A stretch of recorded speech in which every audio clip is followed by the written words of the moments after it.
ஒரு சிறிய கிராமத்தில் அன்பு என்ற சிறுவன் வாழ்ந்து வந்தான். அவன் எப்போதுமே மற்றவர்களுக்கு உதவ விரும்புவான். ஒருநாள் வழியில் ஒரு முதியவர் பாரமான மூட்டையை சுமக்க சிரமப்படுவதை அன்பு பார்த்தான்.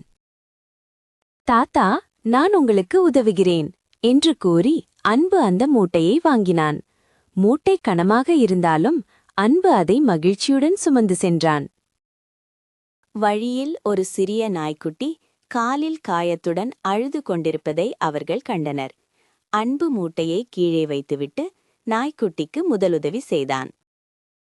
அந்த நாய்க்குட்டி இப்போது மகிழ்ச்சியாக வாலையாட்டியது. அன்புக்கும் திருப்தியாக இருந்தது. மீண்டும் மூட்டையை எடுத்துக்கொண்டு தாத்தாவின் வீட்டை நோக்கி நடந்தார்கள். தாத்தாவின் வீட்டை அடைந்ததும் அவர் அன்பிற்கு ஒரு இனிப்பான மாம்பழத்தை கொடுத்தார். மிக்க நன்றி மகனே என்றார் தாத்தா. அன்பு அந்த மாம்பழத்தை மிக்க நன்றி மகனே என்றார் தாத்தா. அன்பு அந்த மாம்பழத்தை வாங்கி மகிழ்ந்தான். வீட்டிற்கு திரும்பும் வழியில் ஒரு சிறுமி தன் பொம்மையை தொலைத்துவிட்டு அழுது கொண்டிருந்தாள்.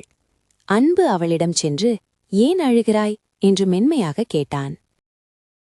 எனது அழகான பொம்மை புதருக்குள் விழுந்துவிட்டது என்றாள் மீரா. அன்பு கவனமாக புதருக்குள் தேடி அந்த பொம்மையை மீட்டெடுத்தான். பொம்மையைக் கண்டதும் மீராவின் முகம் மலர்ந்தது. அவள் அன்பிற்கு நன்றி கூறினாள். அன்பு அந்த மாம்பழத்தை மீராவுடன் பகிர்ந்து கொள்ள முடிவு செய்தான். இருவரும் ஆற்று ஓரத்தில் அமர்ந்து மாம்பழத்தை சாப்பிட்டனர். அது மிகவும் இனிப்பாக இருந்தது.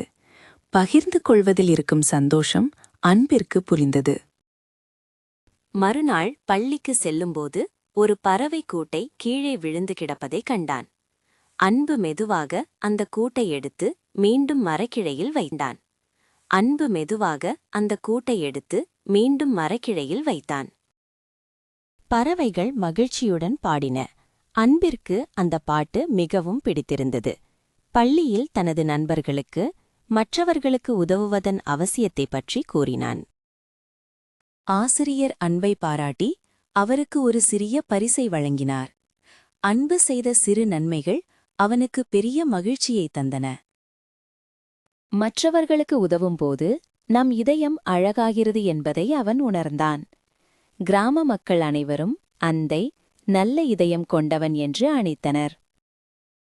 அன்பின் செயல்கள் மற்றவர்களையும் மற்றவர்களுக்கு உதவத் தூண்டின. சிறிய நன்மைகள் பெரிய மாற்றத்தை உருவாக்கும் என்பதை உலகம் அறிந்தது. அன்பு எப்போதும் சிரித்துக்கொண்டே மகிழ்ச்சியாக வாழ்ந்தான். நன்மையும் அன்பும் எப்போதும் நம்மை சுற்றியே இருக்கும். வாழ்ந்தான். நன்மையும் அன்பும் எப்போதும் நம்மை சுற்றியே இருக்கும்.